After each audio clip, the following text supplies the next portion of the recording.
And welcome to the Not No Show, episode 7, maybe? Or I don't even know. Maybe this would be the episode. I don't even know. This is take 2. I should try take 1, but I rambled a bit too much and didn't really get to the point. So today, we will be writing my CV. And I will preface this it is not going to be an honest to truth CV. However, it will be an honest CV. What? Come, what?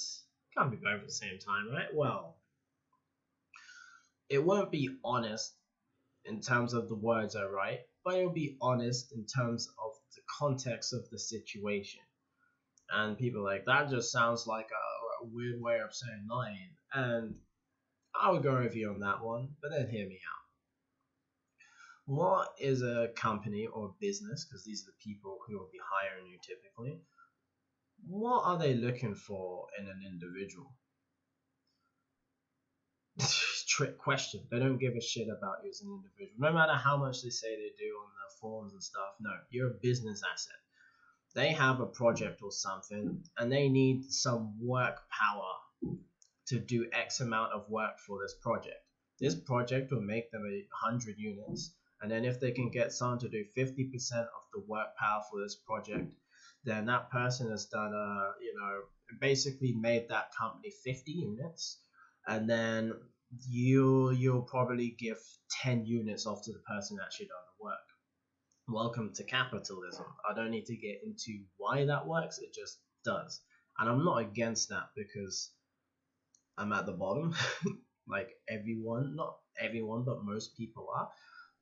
No, I'm not against it at all because eventually I'll be somewhere in the middle, somewhere at the top. Like that's just how it goes. You have to start at the bottom and rise to the top, unless you got lucky and you were born with a silver spoon in your mouth.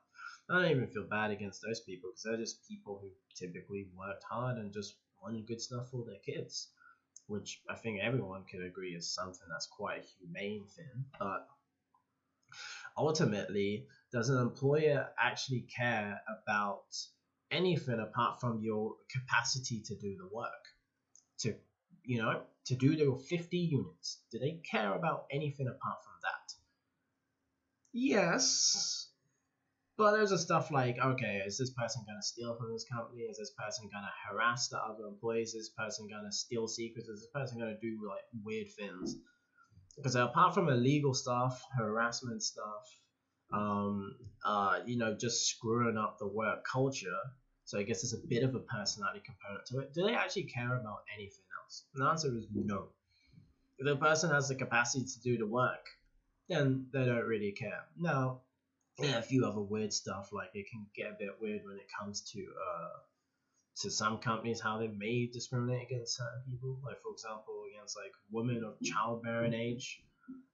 Even though they're not allowed to ask these things in interviews, they can kind of like pick stuff out, and if they know that, oh, you're a family person, oh, like you spent like a few months out like the past year looking after your first child, you're probably gonna have at least another or two on you know what, probably, you know what, and like to be honest, this is illegal, but it's understandable. And the reason I say it's understandable is not even thinking about the point of a big business. Even my own mother, who runs her own business, is saying that if she had to employ somebody, even though she wouldn't legally discriminate against someone of childbearing age that were probably about to have children, she would say that it would literally kill her business. Not kill it, but it would really impact her business if she had to employ someone who then had to go on maternity leave because all the things you had to pay them. I was like, well, I'm struggling to pay myself, and now I have to pay this other person. So yeah, these are problems, societal problems that we need to address. That because we can't have adult conversations about these things because we just say discrimination illegal, then there probably won't be progression for a little while. That's besides the point. But ultimately, apart from all these weird edge cases, the only thing they care about is capacity to do the work. So during the interview process, they want to assess the individual's abilities, capacities to do the work. Now, if you understand yourself, well, you're not going to know for sure because each project and stuff is kind of veiled behind like a job description and you don't really know exactly what the work will entail. But if you feel yourself, because you've done it before, or you just know that you have the capacity to do this work, you believe it. You're not lying to yourself or lying to anyone. You're not exaggerating your own abilities. You're not being over egotistical. You're just being honest with yourself. And you believe you have the capacity to do that work. But then they turn around and say they require X, Y, Z, blah, blah, blah, blah, blah, all these things that don't actually matter or would actually impact your ability to do the work. Like a huge one that gets a lot of young people is years of experience. Then lying about your experience, I don't actually think there's so much of it. Because the thing is that I'm basically just ignoring the front and tail end of the problem, which is the interview process. It's like, no, this is a marketing process. You have to market yourself at the level you think you are at. And this should not be measured in years. And this is actually a huge problem with the software engineering industry as a whole. This is why I really want to get out of it by the end of this year. Well, not out of it completely. I'll still be in it, but like from someone outside, more of an entrepreneur. I don't want to be an employee inside of it because it's messed up.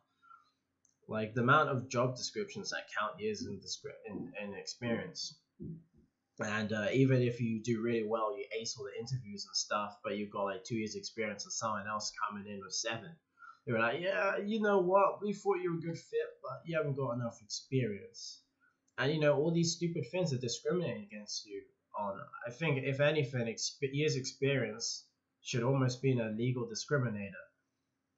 People are like, wait, why? Well, not in all fields, but in certain fields like software engineering, years experience is only a correlation as to your ability. If you take someone who has the ability to do code, and you look at their ability year 1, and you look at the ability year 10, obviously in year 10, they should be better. The problem is how much better will they be? One person might be twice as good by year 10. Another person might be 50 times as good by year 10.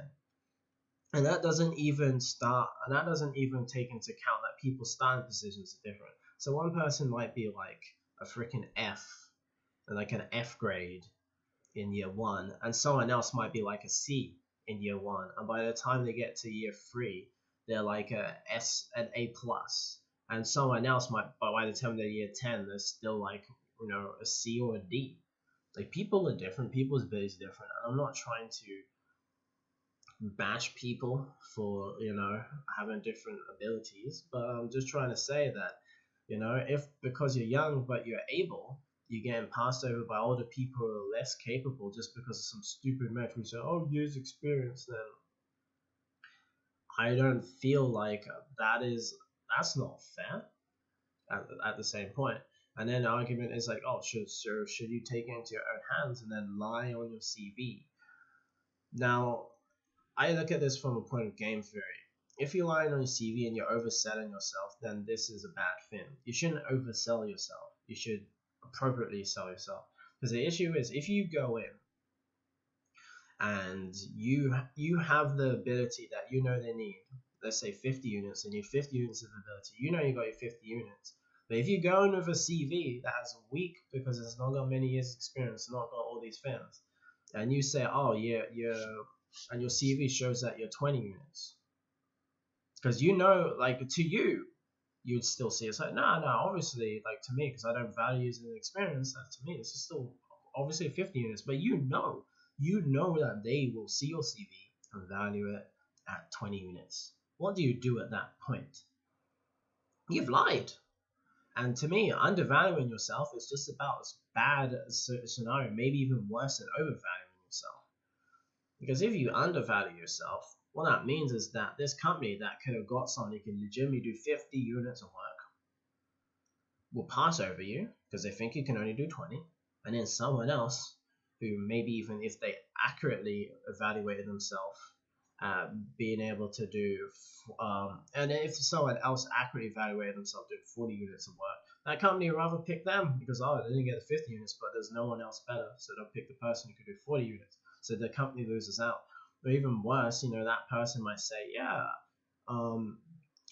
I am like 50 units because they're just written in their CV the years of experience, but in reality they're like 25 units because we know that years of experience does not equal capacity to do the work units. So even though their CV looks like 50 units to an employee, they're actually 25 units. Then yeah, that the company is lost out, and the person who is not earned their right, the person who is not the best fit for the job gets the job.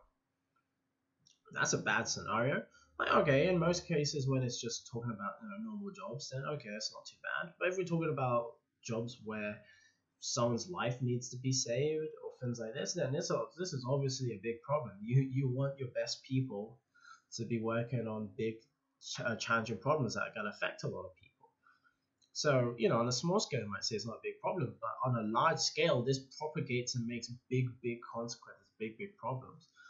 Which is one of the reasons I kind of like how companies like Google sort these things out, because they don't care about experience, and second, they have like a very complex like interview process, but then they'll basically, I think you come in at the interview process at a certain level, but if they feel like you're at a higher level, they'll offer you a better offer. If they think you're at a lower level, then they'll offer you a lower offer, and if you're not good enough at all, they'll just flat reject you.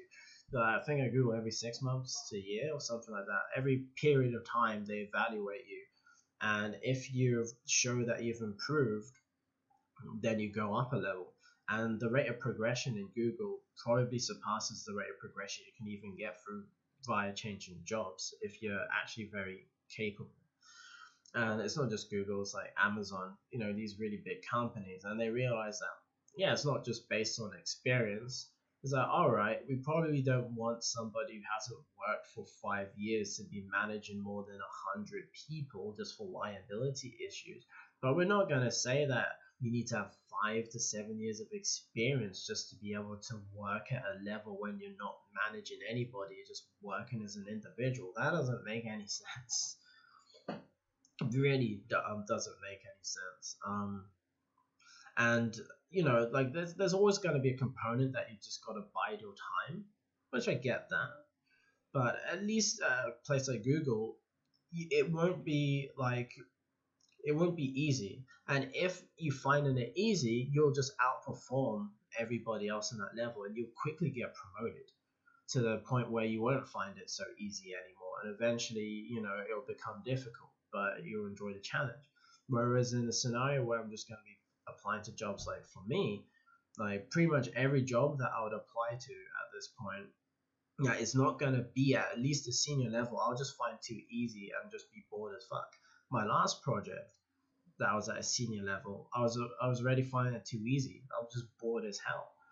And to be a senior, you typically need well, I don't know, to be a senior is a weird sort of thing, but like um to like get these jobs, you typically need 5 years of experience. Yeah, I've got 6 months of experience, and I'm already finding them easy and outperforming pretty much everybody that I have to work with. So I mean, that is a sort of a humble brag there, but I'm just gonna keep it real that if that's the case, and the reason why I even ended up in these positions is that like my agency right now does some fudgy weird shit, and I have to kind of be complicit on that to get us into positions that we wouldn't be able to on our own. But now I'm just basically gonna use that same fudgy practice for myself and do it for myself. But now I'm doing it for myself. I'm just debating, do I now sort of tailor back in the fudginess?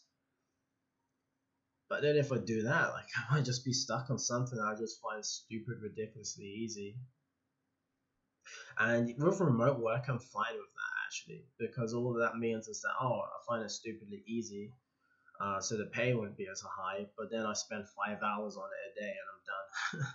And like I'm still performing at the level they want, if not outperforming the level they want. And like ultimately, if you're working in these scenarios, you should just work on deliverables. And I don't know, it gets a bit more complex. Because the thing is, if you're an employee, you shouldn't do that. But if you're a contractor, you should probably just work on deliverables. That's how the contract should have been set up in the first place. Because as a contractor, I don't think you can really get promoted as a contractor. Sometimes they might promote you to the team leader and maybe give you a bit of pay, but they probably won't even do that. They'll just kind of like throw it on you, and you'll be like, "Ugh, okay." But like typically, yeah, it doesn't pay to overperform. All right, I always say overperform 10%. If you think about kind of not cutting corners, because never cut corners. If you're thinking about you're not doing like the standard 8 hours work a day, overperform 10% and then call it a day, because that way the company's still getting a great benefit, and then you still get a benefit. Because if you're overperforming 170% and other people performing around 100%, and you still getting paid the same, then you're getting shafted, and you can't ask for more money because as a contractor, it's unlikely they're gonna pay you more money. So yeah, don't do that to yourself. And I'm not saying, and then with the extra time, if you're gonna be good about it, don't just slack off and play games or do stuff like that. With that extra time, use that to actually build yourself up and improve your own ability. Learn things, learn extra things, get better at stuff you might be weaker on, because this will benefit the employer as well. So essentially, instead of just grinding through work, which is a really bad idea, you need to set a pace of a project, like a pace, and that's going to be set by business. As long as you're meeting that pace, don't go faster, because going fast does not mean good. And as Uncle Bob says, a great software engineer says, fast is no. It says, well is fast. And what does he say? Well is slow, but well is fast. I can't remember the actual saying, but essentially it's saying the fastest you can go is if you're doing things as best as possible. So you're making your code as clean and as nice as possible. So one great thing is that if you're an overperformer, then with that extra time, you can learn things that will then make your code even better next time round. So then it will actually improve the whole process of the project. So, in the long term, you're giving your business the benefit too, and you're giving yourself a benefit, rather than just grinding out hours, which doesn't benefit anybody, because just getting out apps faster doesn't really help anybody. Getting out a feature faster doesn't really help anybody. I would kind of say that I'm somewhat a power consumer of tech. Maybe not super power consumer. I'm a bit lazy with it, but I use a lot of tech, and I use a lot of the online features on websites and stuff. But I really typically there'll be one feature I really, really, really, really want, and that's probably a feature I'm not ever gonna get. There was one on Spotify that I really, really wanted to get, where you could basically have a party for playing music. So it's not like people sign on to the same playlist or share playlists and they can add to it. It's not like people can essentially end up controlling one speaker and do this as a party. I was like, oh man, I really want this feature, but Spotify doesn't have it. So I was gonna make my own, but then Spotify actually added that feature. So I'm really glad that they kind of got that out. But that wasn't. I think the first time people were complaining about having that feature was about 3 years ago, or even even earlier. They only got round to adding that feature 3 years later. Also, and yeah, I didn't really miss it that much, and that's probably the one thing I really wish something had, and it didn't have it. In terms of other things like YouTube, like Netflix, like YouTube, you can't watch stuff in reverse, which is stupid. So you have to use an external website to reverse the playlist. I don't know why YouTube does that, because some content creators will kind of make a movie or something, and then you can own, and they put the playlist in the wrong order.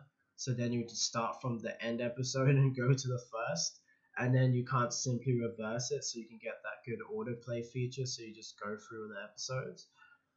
So you don't have to keep on going back to your mouse and clicking on the next episode. So you can just kind of lie back and enjoy it, the content. Just stuff like that. YouTube doesn't have. But it's not the end of the world, it doesn't have it. And I think your average user who doesn't even use these things as much, we don't know. We don't really typically have features that we want that aren't there.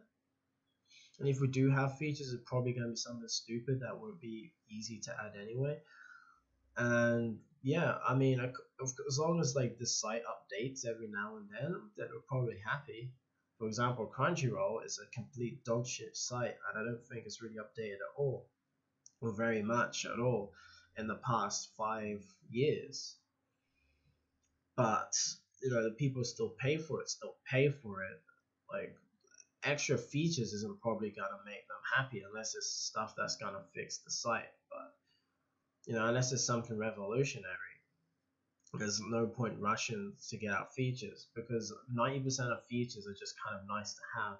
Like maybe 10% of features are game changing. Maybe not even that. Maybe 1% of features are game changing. And to be honest, any feature that's game changing might as well almost be its own application anyway in many cases. So yeah, there's no rush to get out features. It doesn't make sense from a business sense, from a company perspective, from any perspective really. Okay, so I think we got to the end of essentially what I plan on doing. So yeah, I'm just gonna yeah. I got to the point where I think I've just gotta lie on the CV because I actually won't be able to find anything if I don't. I won't be able to find anything on my level. And I think even though it's obviously not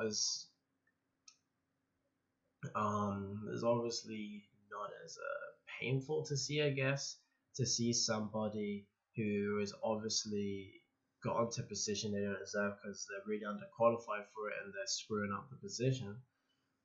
Yeah, it's not as painful to see as that, but in my opinion, when you see somebody who's not utilizing their potential, they're costing the world. The world isn't getting something that they deserve. And the thing is, like, well, the world deserves, that's a weird way to put it. The world isn't actually benefiting from your skills in the way they should. And this cascades, because, all right, like, for certain sort of jobs and individuals, it's not going to make a big difference, but someone like me, it's going to make a big difference because I want to get out of this. I want to get into entrepreneurship, which means, like, the quicker I can do one of these jobs for a little bit of time so I can build up a bit of money so I can start my own business, the bigger change it's going to make. And then I can start my own business. Then I can, make money, build up my infrastructure. And then, after like a good amount of time of doing that, I should have the rep and the cred and like the money and the resources to be able to do what I really want to do, which is change the education system. So you can see it as a snowball.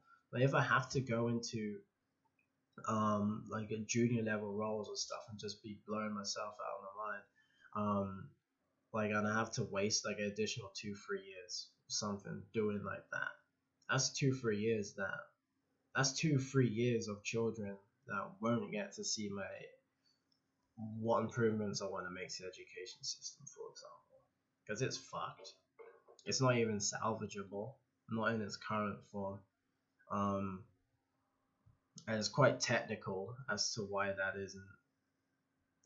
Long story short, tests are not an effective way to determine a student's ability. Observation is, but tests are easy and observation is hard, so that's why we have tests. But tests sacrifice students' ability to actually do meaningful work, whereas observation will enable them to do work as meaningful as anything. They can do real life work if they wanted to, and it puts the burden on figuring out how good they are on the observers. But I don't think there's any problem with that because we do that in real life anyway. It comes back to this whole interview process. When you get reviewed for promotion, they don't give you fucking tests. They've just been observing how well you've done the job. And when you try to get a new job, so they don't even know who you are, they're just giving you a stupid test like an interview. Like, so they will give you an interview, and people know how shitty these interviews are and how random they are. And everyone knows that like internal promotions are more likely to get the better candidate than external interviews are. Even if all that, all the CVs and all that bullshit. And all right, in non-corrupt workplaces, because of course, if corruption's at play, then it doesn't matter. But it wouldn't matter at any point because the promotion process would be corrupt, the hiring process would be corrupt. Like they already hire pretty ladies, okay. You could corrupt this any single way, every way possible. But if a non-corrupt scenario is observing and promoting people internally, is obviously going to get you better results than hiring people externally, because tests. How the hell do you know which candidates are better through interviews? It's difficult. And like a lot of it is gonna favor extroverted people. People are very good at talking under pressure. It's part of the reason why I'm recording all this stuff. Part of the reason why I'm doing this whole show thing, because I want to get better at talking. Because I'm quite an introverted person, and at least talking into the camera is quite easy for an introvert person because I'm by myself, and it's a one step easier than actually talking with other people. But it's still good to be able to try to